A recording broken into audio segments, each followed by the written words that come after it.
A doll's plastic face scraped against razor, sharp hair growing from a rotary phone. The hair wasn't hair, it was shards of broken glass, brittle and sharp, catching the dim, flickering light like shattered stained glass. My boots, slick with cold sewer water, sank slightly with each step, the viscosity thick with organic sludge and something older like dried blood. The air tasted of wet rot and ozone, a metallic tang that coated my tongue, making the copper taste in my mouth feel like a physical thing, crawling under my skin. Foon, needle drop. The sound wasn't audible. It was a vibration in my molars as I decided to lift the doll from the phone's base. My thumb slid under its arm, plastic cold and smooth against my sweating skin. Thump, thump. The rotary phone's dial, a heavy brass disc, pulsed rhythmically, each beat resonating in the hollows of my bones, a slow, heavy drumming from somewhere deep in the walls. I'd been here too long. The hair on the phone snapped like dry twigs, a sound sharp enough to make me flinch, and I felt the same sharpness prickle across my forearm where I'd brushed the rusted grating moments before. My skin itched, a crawling sensation beneath the surface, and I saw it. A single dark strand of hair, impossibly fine, pushing through the skin where my sleeve had scraped. Needle drop. I pocketed the doll, the plastic edge digging into my palm, a tiny hard weight against my thigh. The hair on the phone synapsed. Again a fresh fracture, and the puddle of oily water at my feet reflected the scene. My own reflection stared back, eyes wide, mouth open in a silent gasp. The reflection's lips moved, stretching wider than my own, revealing rows of small, sharp teeth that weren't mine, ivory shards glinting in the gloom. My hand shook violently, the doll pressing against my leg. Fin needle drop. I dropped it. The plastic hit the water with a soft plink, then vanished into the inky blackness, swallowed whole. The reflection's mouth stretched further, the silent scream now a physical thing in the air, thick and suffocating. I felt it vibrate in my chest cavity, a soundless roar that made my teeth ache. The reflection's eyes, dark and depthless, locked onto mine. Thump, thump, the phone's dial beat on, relentless, a metronome counting down to something I couldn't name. I stared at the spot where the doll vanished, the water rippling, distorting the reflection. The copper taste intensified, flooding my mouth, thick and cloying like old blood. My forearm burned where the hair had sprouted, a deep internal itch that felt like roots pushing out. I flexed my fingers, watching the hair grow darker, sharper, against the pale skin of my wrist. The air grew thinner, each breath a struggle as if the very oxygen was being sucked from the chamber. The thump-thump of the phone's dial was now a physical pressure in my temples, a slow, heavy pulse that matched the rhythm of my own heart, but wrong too slow, too deep. I raised my hand to my face, fingers trembling, and saw the hair on my forearm was now a dense, wiry patch, dark as burnt umber, curling like dead roots. The reflection in the puddle didn't move when I did, its mouth still stretched in that silent scream, the teeth glinting like broken glass. The smell of ozone spiked, sharp enough to sting my nostrils, mixed with the wet rot of the sewer, thump-thump. The phone's dial beat.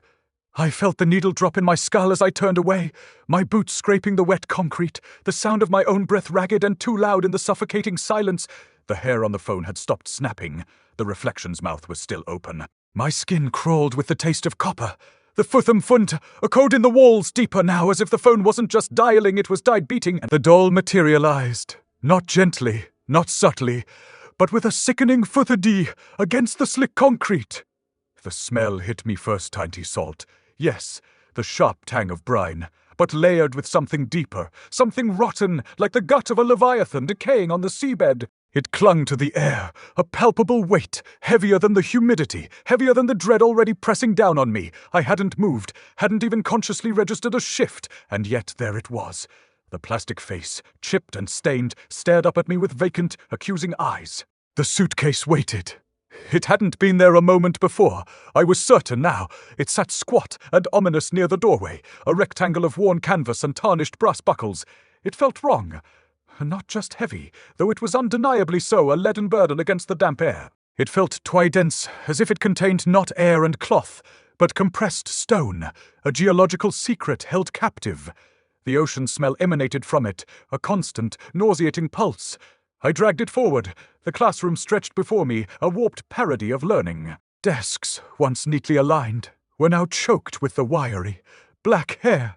It writhed slightly with each movement, a silent, unsettling dance. The burnt umber and charcoal palette seemed to deepen, the shadows pooling in the corners, swallowing the meager light filtering from the unseen source above.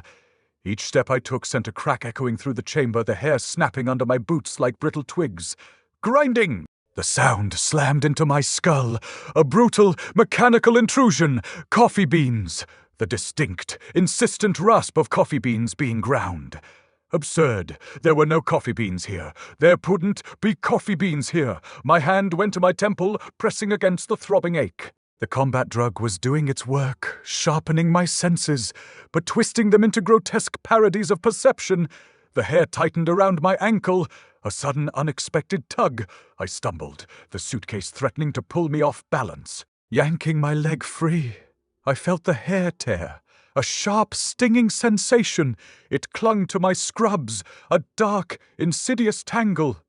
I kicked at a desk, a reflex action born of mounting paranoia. The wood splintered, collapsing under the force, the hair whipping out like live wires, striking at my face, my arms. The suitcase lurched. A tremor ran through its canvas, a deep, resonant vibration. Thump-thump! The sound wasn't external. It resonated within my bones, a slow, heavy pulse that synchronized with my own heartbeat, yet felt profoundly, terrifyingly wrong. The metallic tang in my mouth intensified, the copper taste coating my tongue, making my gums feel swollen and raw. My scrubs clung to my skin, soaked with a cold, clammy sweat. The ocean smell grew stronger, suffocating, pressing down on my chest. I could taste the salt, feel the grit between my teeth. Something wet squelched within the suitcase, a sickening, organic sound. It wasn't the sound of water, it was thicker, more viscous, like flesh. Needle drop. The decision crystallized in my mind, sharp and undeniable. I had to know, I had to see what lay within that cursed suitcase. The hair on the desks grew. It wasn't a sudden burst, but a slow, deliberate expansion, tendrils reaching out, snaking across the floor, wrapping around my ankles, a silent, insistent embrace. It was as if the classroom itself was trying to hold me back, to keep me from the truth. I ignored it, focusing on the suitcase, on the oppressive weight of the unknown. Thump-thump! Thump! The pulse within the suitcase intensified, mirroring the frantic beat of my own heart. My pulse quickened, a desperate rhythm against the encroaching darkness. The grinding sound returned, louder now, more insistent, a relentless assault on my sanity. I ignored it. I had to. I knelt, the concrete cold against my knees. The buckles on the suitcase were stiff, corroded with age and neglect. My fingers fumbled with them, clumsy and trembling. The ocean smell was overwhelming, a suffocating blanket of decay. I braced myself, the anticipation a cold knot in my stomach. The hair on the desk writhed, a silent protest. I ignored it. The first buckle snapped open with a groan of rusted metal. The second followed suit. The third resisted, then yielded with a sharp crack. The lid creaked open, releasing a wave of fetid air that slammed into me, stealing my breath. The hair on the desk grew over my boot, a dark, suffocating tide. I stumbled into ancient woods behind the school, the cat's gaze tracking me like an unblinking sentinel. Its heart beat externally on a thin cord, a rhythmic hiss thump that echoed through the still air, each pulsar needle prick against my eardrums. I ignored it, focusing instead on the suitcase, its weight heavy and dense in my hands. The woods were thick with decay, the scent of damp earth mingling with something older, more rotten, like the breath of some ancient creature long buried beneath the forest floor. The trees stood as skeletal sentinels, their branches reaching out like supplicating arms, the remnants of autumn leaves clinging to them like desiccated skin. Each step I took sent a crunch echoing through the woods, the undergrowth snapping underfoot with an almost audible sigh. It felt wrong.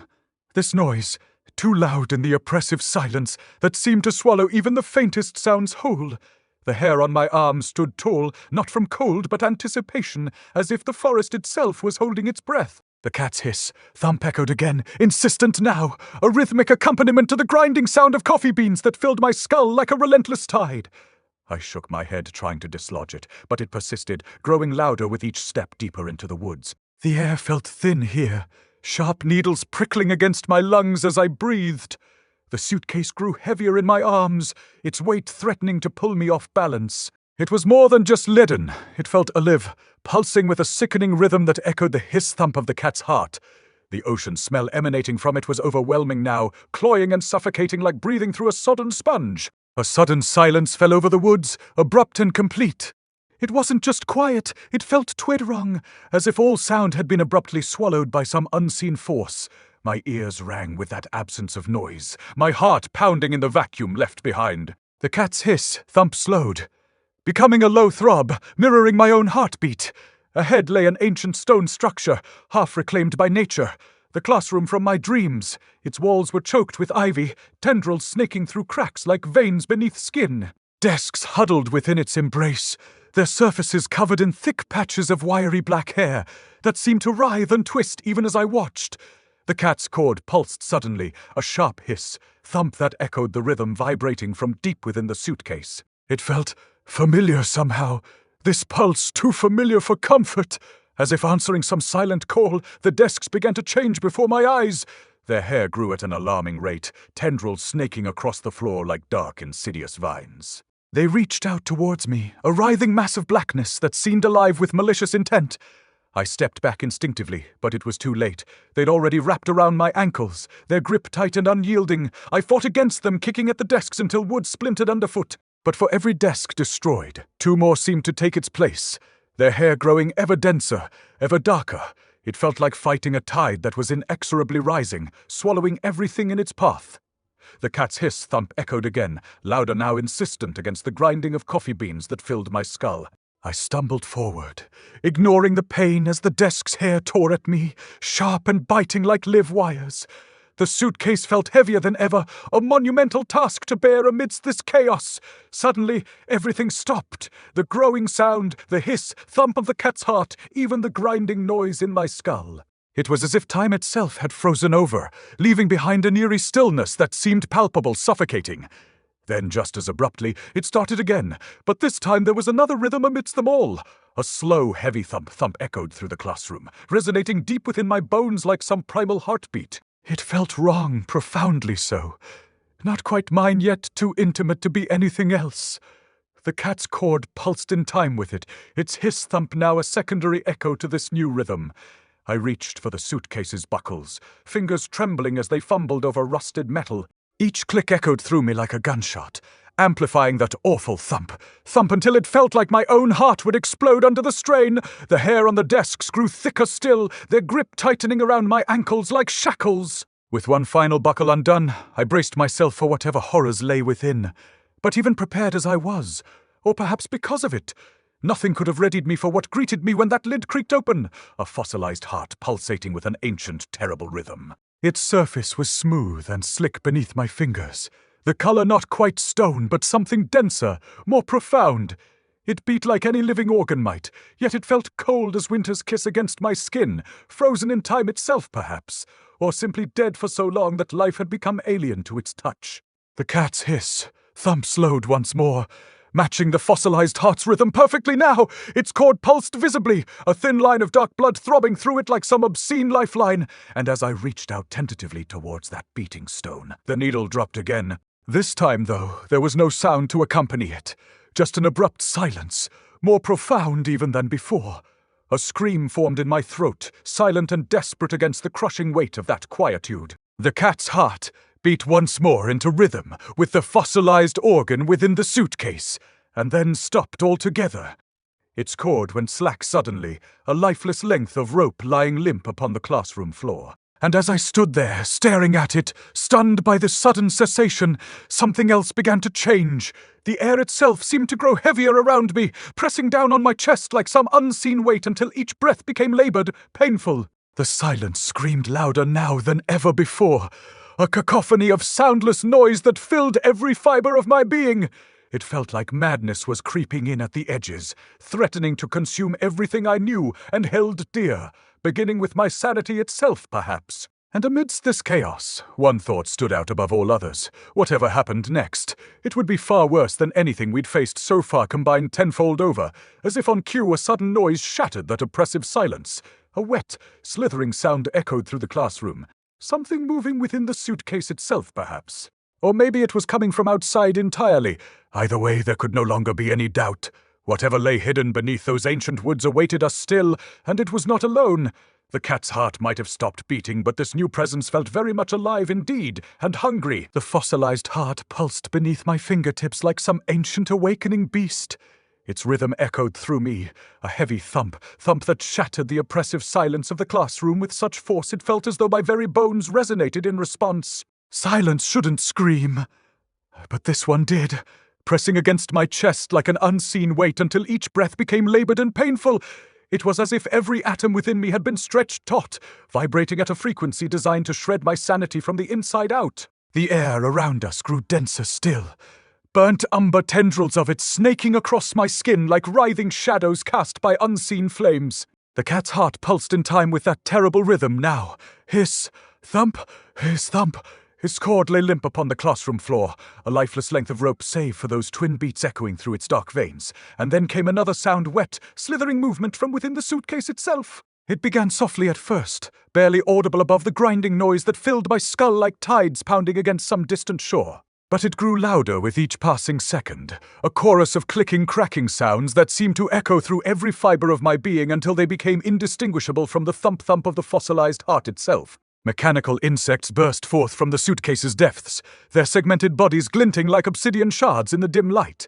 Teeth lined their mandibles, not human teeth but something worse, rows upon rows of shifting black points designed to rend and tear rather than smile or speak. They clicked together as they moved, a symphony of bone on bone that sent shivers down my spine.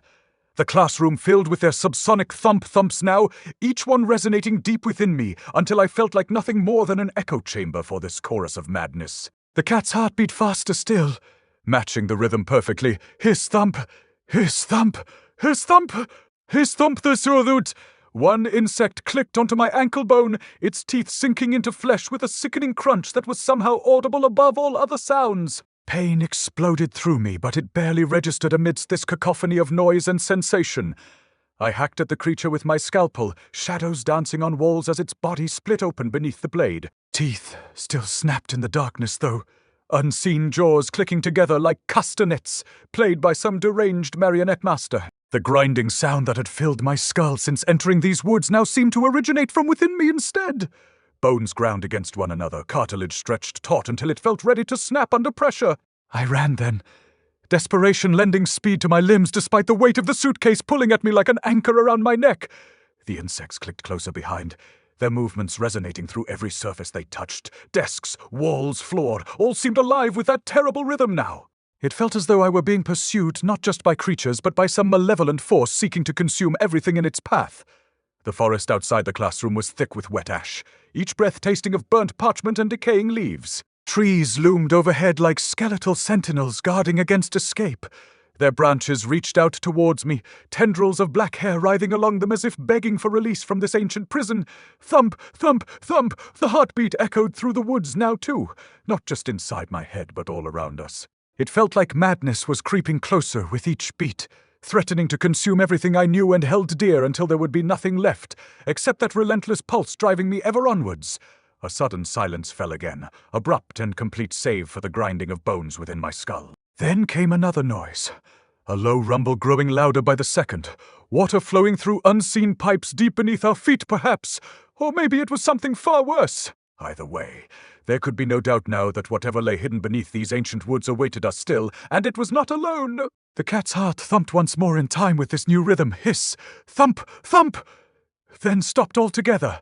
And as I stood frozen amidst the writhing desks and clicking insects, one thought rang clear above all others. Whatever happened next would be far worse than anything we'd faced so far combined tenfold over. For behind me now came a noise unlike any other. Not quite liquid, but not entirely solid either. Something moving through water yet possessing enough substance to grind against stone. It sounded like wet parchment tearing, bones crunching under immense pressure, and it was getting closer with every heartbeat that echoed through these ancient woods. The silence screamed louder now than ever before. A cacophony of soundless noise filling my mind until all rational thought seemed lost. Amidst its clamor, and yet amidst this chaos one truth remained unshakable. Whatever lay hidden beneath those desks, it would not be pleased by our intrusion upon its domain. And so, With nothing left but desperation, and the faint hope that some miracle might still save us from what awaited below, I turned once more into the darkness of the classroom, towards whatever horrors remained concealed within its depths. The scalpel blade swings through the air with practiced precision, biting into the shadowy mass that surges towards me like a tidal wave of darkness made manifest. The impact sends a jolt up my arm, not quite pain but more akin to the sensation of striking bone rather than flesh. Teeth talk, together in unison, as if some unseen force has commanded them all to snap shut at once, echoing through the classroom with an almost musical cadence. The room fills with their noise now, a symphony of clicking teeth that drowns out even my own ragged breath. Each one resonates deep within me, vibrating against my sternum like tiny hammers pounding away at some internal forge. The rhythm is insidious, designed to burrow into your mind and prise open doors better left sealed tight. I hack again, this time feeling something give way beneath the blade. A wet, tearing sound accompanies it, not unlike parchment being ripped apart by unseen hands but amplified tenfold until it fills every corner of the room. The scent hits me next, a putrid mix of decay and something else. Something metallic, maybe, like blood left too long exposed to air. The cat's heart thumps steadily behind us, its rhythm never faltering despite our desperate struggle against this mechanical swarm. It feels almost mocking now, each beat echoing through me like a cruel reminder that whatever happens here tonight won't change the inevitable conclusion awaiting us both down below in those ancient woods. I lunge forward again, slicing through another creature only to have two more take its place instantly. Their segmented bodies glint menacingly under the dim light, each segment clicking together with mechanical precision as they advance relentlessly towards me. They're not alive, not really, just constructs designed for one purpose alone, destruction. A sudden thought strikes me then amidst this maelstrom of noise and sensation. What if we can't win? What if there is no way out except down into whatever hell awaits us beneath those desks? My heart pounds harder against my ribcage, threatening to burst free entirely as panic begins to claw at the edges of my sanity. I slash again, shadows dancing on walls around me like some deranged puppet show. The grinding noise that has filled my skull since entering these woods seems louder now too, reverberating through every surface it touches until I feel like nothing more than an echo chamber for this chorus of madness. It feels as though I were being pursued not just by creatures, but by some malevolent force seeking to consume everything in its path. Then comes another sound, a low rumble growing louder by the second, water flowing through unseen pipes deep beneath our feet perhaps, or maybe it was something far worse. Either way, there could be no doubt now that whatever lay hidden beneath these ancient woods awaited us still, and it was not alone. The cat's heart thumped once more in time with this new rhythm, his thump-thump, then stopped altogether.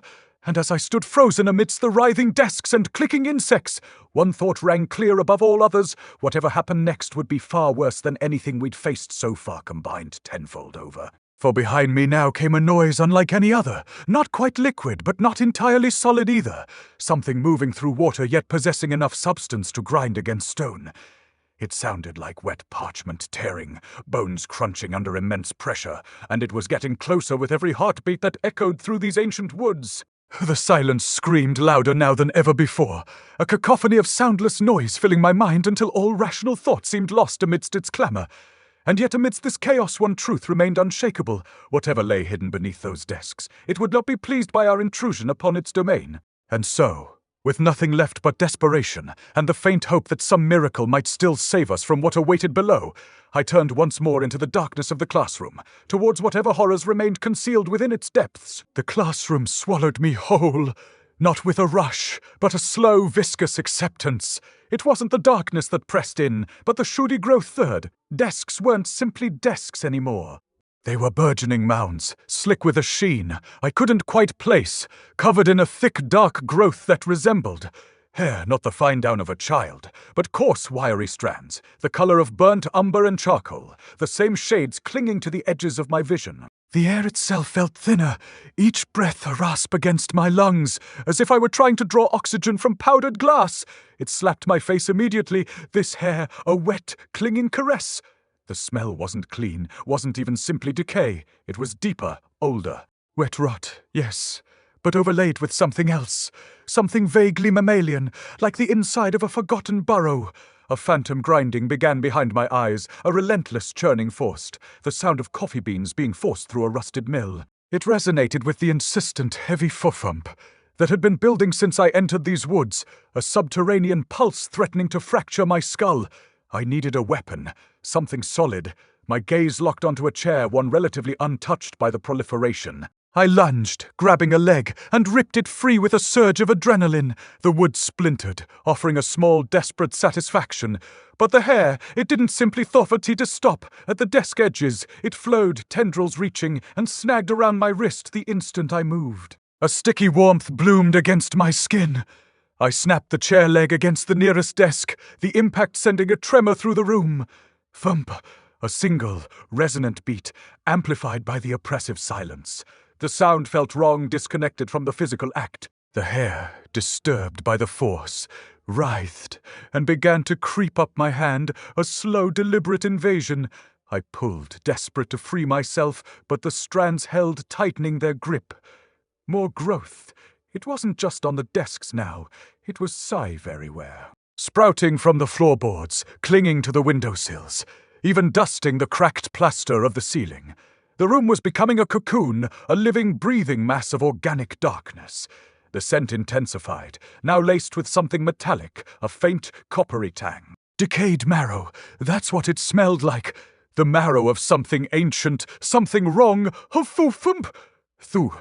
The rhythm was growing faster, more insistent. It wasn't just a sound anymore, it was a physical pressure, a vibration that rattled my teeth. The source, I knew, was the fossil, buried somewhere deep beneath the school.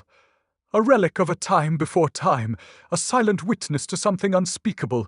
The hair tightened around my throat, not a constricting grip, not yet.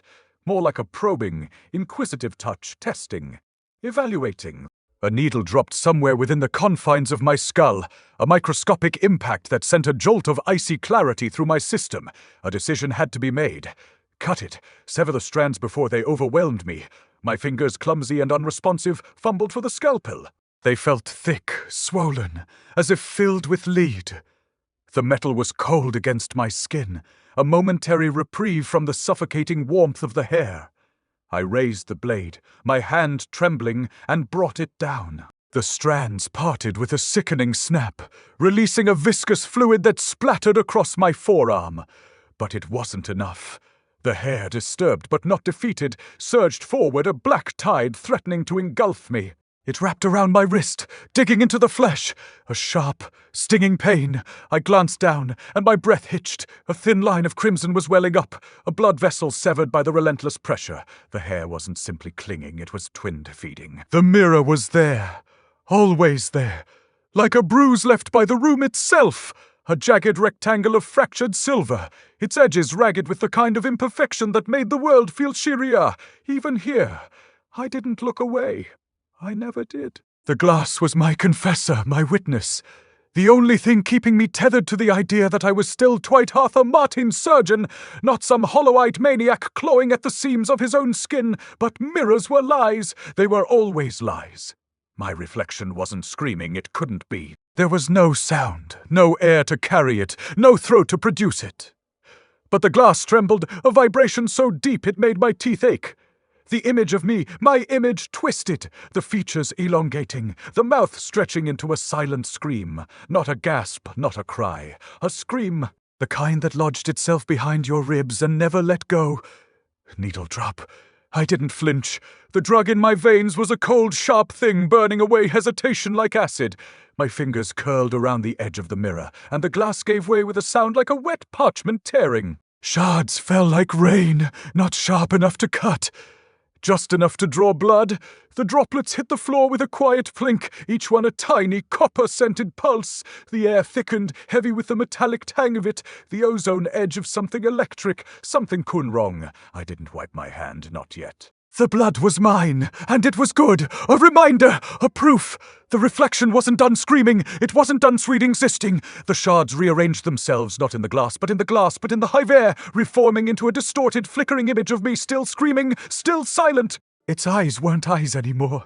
They were two black pits, weeping crimson, the blood pooling on the glass, thick and slow, like syrup. Thump, thump, thump. The fossil's rhythm, always there, always counting. My reflection's fingers when me fingers twitched, then they moved. Not in the glass. Through. Hit. A cold pressure settled on my wrist. Not a grip. Not yet. A full probe. A test. The reflection's touch was the temperature of a corpse just pulled from the earth, the kind of cold that seeps into your bones and stays there. I didn't pull away. The drug had me in its grip, and the grip was iron. My hand moved before I could stop it, fingers closing around the scalpel still clutched in my other palm. The blade was a promise, a solution.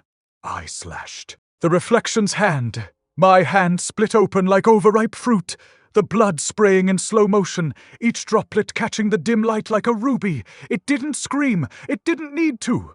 The silence was a scream in itself, a subsonic vibration that rattled my ribs, that made my fillings ache. The reflection's fingers still there, still touching me, curled inward, not in pain but in fun curiosity, like a child pressing its palm against glass, waiting for the other side to give. The blood on my wrist was warm now, too warm.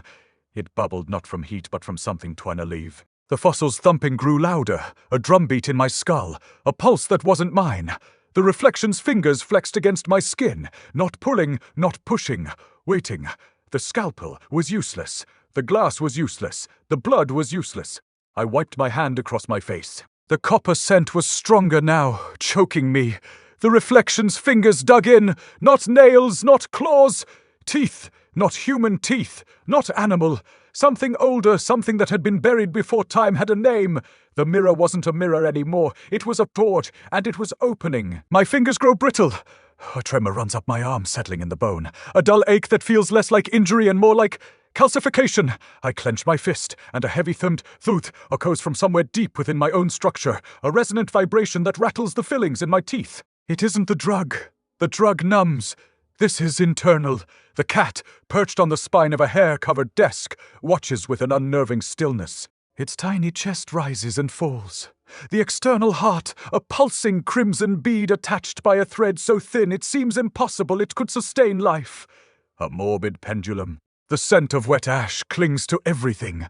A residue from the forest fire that isn't a memory, but a constant presence in the air. It coats my tongue, the back of my throat.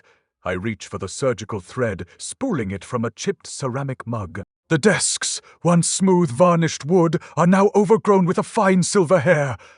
I pull at a strand, and it comes away easily, leaving a powdery residue on my fingertips. The thread itself smells of the ash, a metallic tang underlying the burnt wood. I begin to stitch. My hand, slick with blood, feels alien unresponsive. Each pull of the thread is a sharp, insistent sting. Not pain, exactly. More like the sensation of stone grinding against stone. The skin resists, refusing to yield. It feels dense, heavy, like trying to sew through granite. Needle dropped. The sound, so faint, it is almost a phantom echo, registers somewhere behind my eyes. A decision made, a line crossed. The stitches tighten, drawing the edges of the wound together. But the flesh doesn't close. It hardens so the skin loses its elasticity, its warmth. It becomes porcelain. Then, something closer to bone. The process accelerates, spreading from the initial wound, creeping up my forearm, encasing my muscles, my tendons. I can feel the change, a creeping rigidity, a loss of control. It's not agonizing. It's inevitable. The cat's cord twitches, a delicate spasm. It pulls almost imperceptibly toward my fossilizing hand, a subtle tug like a fishing line detecting a bite. The air is thin, each breath a struggle, a rasping intake of needles. The forest presses in, a wall of burnt umber and charcoal. The trees are skeletal, their branches clawing at the bruised sky. There is no light, only varying shades of grey, of ash, of decay. The rhythmic thump originating from within my own body grows louder, stronger. It's no longer a subtle vibration. It's a drumbeat, a primal pulse that resonates through my skull, drowning out all other sound. It's not my heart. My heart feels distant, a forgotten organ. The thump is deeper, older, a geological rhythm, the beat of stone. My hand is almost entirely fossilized now. The skin is smooth, cold, a dull bone white. The fingers are rigid, incapable of bending. I can feel the bone growing side. Me, spreading like a cancer, replacing muscle and tissue with solid, unyielding matter. It's not painful. It's transformative. A shedding of the soft, the vulnerable, the foodie human. The cat's heart beats in sync with the fossil's rhythm, a perfect, terrifying harmony. The external organ pulses with a sickly crimson glow, casting flickering shadows on the hair-covered desks. The cord, now taut, pulls harder on my hand, dragging it forward toward the source of the thumping. Toward the center of the classroom, the desks are not arranged randomly. They form a rough circle, a crude amphitheater. And in the center, half buried in the ash-covered floor, is a stone. A massive, irregular slab of dark, volcanic rock. The source of the rhythm. The source of the fossilization. The cat's cord impaled my hand, now a grotesque sculpture of bone and dried blood, directly toward the stone. I resist briefly, a futile gesture. The force is too strong. My arm is no longer my own. It's an extension of the stone, a conduit for its ancient energy. The bone within me resonates with the stone's vibration, amplifying the thumping, filling my skull with a deafening roar. My hand touches the stone, and the stone breathes. The realization struck me with the force of the stone's pulse. Though the cat wasn't merely present, it was observing, monitoring. Its heart, that obscene crimson bead tethered by a thread, wasn't just beating, it was twin-synchronized with the fossilization process, a morbid metronome marking my descent. For needle drop! The decision formed instantly, a frantic spark in the encroaching grey. Destroy it! End the observation. End the... Whatever this was, I lunged. A clumsy, desperate movement, my fossilized arm a dead weight at my side. The cat didn't flinch. It simply watched, its eyes twin pools of unsettling stillness. My fingers, rigid and bone-white, scraped against the hair, covered desks, sending a shower of silver filaments spiraling into the ash-laden air. The scent of wet ash intensified, a suffocating blanket. I reached, grasping for the delicate cord that connected the cat's heart to its body. It felt fragile, impossibly thin. A single desperate tug. The cord snapped, a sound like tearing silk, impossibly soft yet echoing in the cavernous silence of the classroom. The cat's heart, freed from its tether, floated. Not falling, but twiffy floating, suspended in the air like a grotesque ornament. The crimson glow pulsed brighter, illuminating the dust motes dancing in the stagnant air. Thump-thump too. The rhythm of the fossil intensified, a physical pressure against my skull. The air grew thick, heavy, difficult to draw into my lungs. Each breath felt like inhaling powdered stone. I stumbled back, disoriented, the sudden silence jarring after the relentless thumping. The forest pressed in, the burnt umber and charcoal trees looming like skeletal sentinels. The scent of ancient dread, something older than the fire, something primal and unsettling, permeated the air. It tasted of iron and decay, a metallic tang coating my tongue. Needle drop. A new decision, a new line crossed. The cat's heart drifted, drawn inexorably toward the stone. It hovered above the massive slab of volcanic rock, pulsing in time with the fossil's rhythm. Thump-thump-thoof. The sound resonated within my bones, a vibration that threatened to shatter my teeth. I wanted to scream, but the sound caught in my throat, a strangled rasp. The silence was absolute, broken only by the rhythmic pulse and the grinding of coffee beans somewhere far beyond the classroom walls. Then, impossibly, the cat's heart reattached, the cord, severed only moments before, reformed, seamlessly reconnecting the organ to the cat's body. The crimson glow dimmed slightly, returning to its previous unsettling intensity. The cat remained motionless, its eyes fixed on me, unblinking. Thump-thump. The rhythm grew louder, more insistent. The forest held its breath, a stillness so profound it felt like a physical weight. The air crackled with an unseen energy. I watched my hand, the grotesque sculpture of bone and dried blood, slowly retract. The fossilization wasn't stopping, it was progressing. The stone's pulse seemed to be accelerating, drawing the rigidity upward, consuming my arm, my shoulder, my chest. The sensation wasn't painful, not anymore. It was a surrender, a transformation, a slow, inevitable erasure. The thump-thump. The rhythm of the fossil echoed in my skull, drowning out all other thought. It was the only sound, the only reality. The desks, the trees, the cat, the classroom, fawn, all faded into a grey, indistinct blur.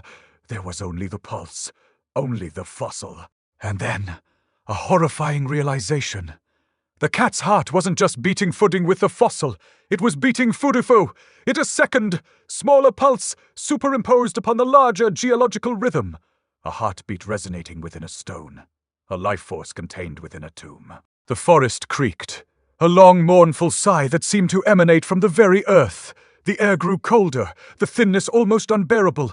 I felt a strange detachment, as if I were observing myself, a grotesque puppet undergoing a bizarre, silent ritual. The metallic taste in my mouth intensified, bitter and acrid. Needle drop. Another decision, another line. The cat's eyes seemed to deepen, reflecting the crimson glow of its heart. It wasn't observing me anymore. It was analyzing, calculating. The fossilization continued, creeping up my torso, encasing my lungs. I could feel the air growing thinner, the breaths shallower. The thumping resonated within my very being, a geological heartbeat that threatened to shatter my sanity. Thump-thumpy, the sound was no longer external. It was internal. It was me. I tried to resist, to fight against the encroaching stone, but it was futile. My muscles were rigid, my bones unyielding. I was becoming part of the classroom, part of the forest, part of the stone. I was becoming something else, something ancient, something silent, something preserved. The cat tilted its head, a subtle movement that seemed to convey a detached, clinical curiosity. Its heart pulsed, a crimson beacon in the encroaching grey. Thump, thump. The rhythm was hypnotic, mesmerizing. I closed my eyes, surrendering to the inevitable, and in that moment of surrender, I understood. The cat wasn't a pet. It wasn't a companion. It was a scientist, a meticulous observer, a chronicler of my transformation. And the stone was its laboratory. My body, its specimen. The fossilization reached my neck, constricting my throat. I gasped for air, a desperate, futile attempt to cling to the last vestiges of my humanity. Needle drop. The final decision, the final line. Darkness descended, a silent, suffocating embrace. The thumping continued, a relentless geological pulse that echoed through the void.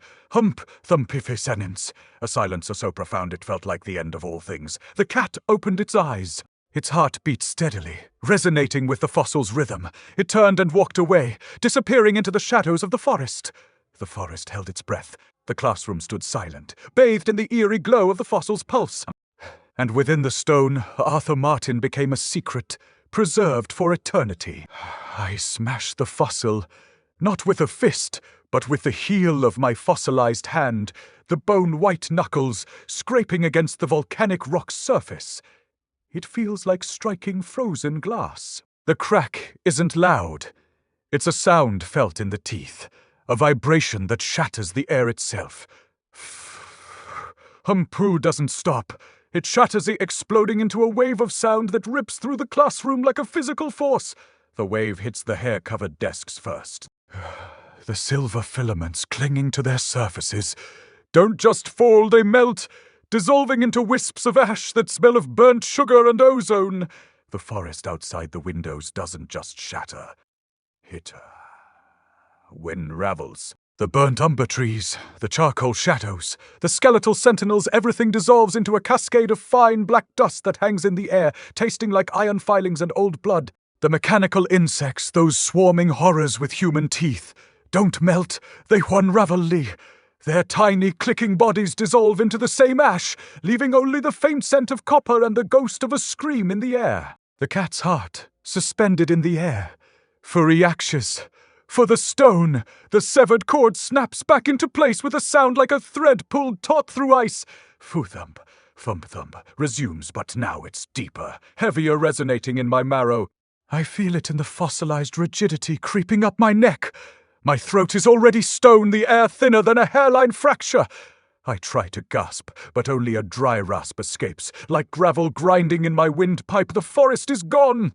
Only the classroom remains, bathed in the fossil's crimson pulse, the ash drifting like embers in a dead fire.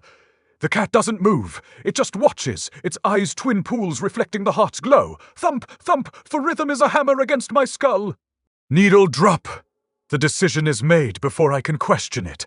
My hand, the one still half attached to my arm, fossilizes completely. It's not painful. It's a slow, inevitable tightening like a vice made of cold stone. The skin turns to brittle, pale marble. I feel the last vestiges of warmth leach away, replaced by the unyielding chill of the volcanic rock beneath my palm. My fingers curl inward, becoming sharp, petrified points. I can't feel them anymore. I only see them. The hand is a sculpture of stone and dried blood, lying on the ash-strewn floor. I look down. My reflection in a puddle of rainwater, dark, oily, and still stares back. My mouth is open, not screaming. Silently. The lips are stretched in a wound. The jaw frozen mid-gasp. It's the scream I've been hearing in the silence all along. Silence isn't empty. It's full of screaming. The thump-thump stops, not fades. The stop-sades. The air thickens, becoming viscous, impossible to breathe. The silence isn't quiet. It's a physical pressure, a scream vibrating in the water. The only sound left is the foy grinding, a low, rhythmic, foy grinding green like coffee beans under a pestle, coming from somewhere beyond the classroom walls. It's the only sound in the void, a sound that should be impossible in this absolute stillness. I reach into the puddle. My fossilized hand moves. Not a twitch. A deliberate, slow dipping into the water. The reflection's silent scream echoes in the puddle, rippling the image. The hand moves again, fingers splaying, fire itching for the surface of the water. The reflection's mouth opens wider. The silent scream stretching into a soundless scream. The cat turns its head. A slow, deliberate motion, its eyes deepen, reflecting the crimson pulse of its heart. Thump, thump is gone, but the rhythm remains inside me, in the stone, in the puddle. The forest holds its breath. The ash settles. The grinding coffee beans continue, a relentless mechanical counterpoint to the silence. I watch my fossilized hand move in the puddle. The reflection's scream is the only thing left. The silence is full. The sound is the scream. I close my eyes. The grinding continues. The reflection's scream continues. The hand moves. The silence screams. I feel the stone rising to my chest now, the fossilization complete. I am becoming the stone. I am becoming the silence. The reflection's mouth is open. The scream is silent. The grinding continues. The cat turns and walks away. The forest holds its breath. The classroom stands silent. The puddle reflects the screaming mouth. The hand moves. The silence screams.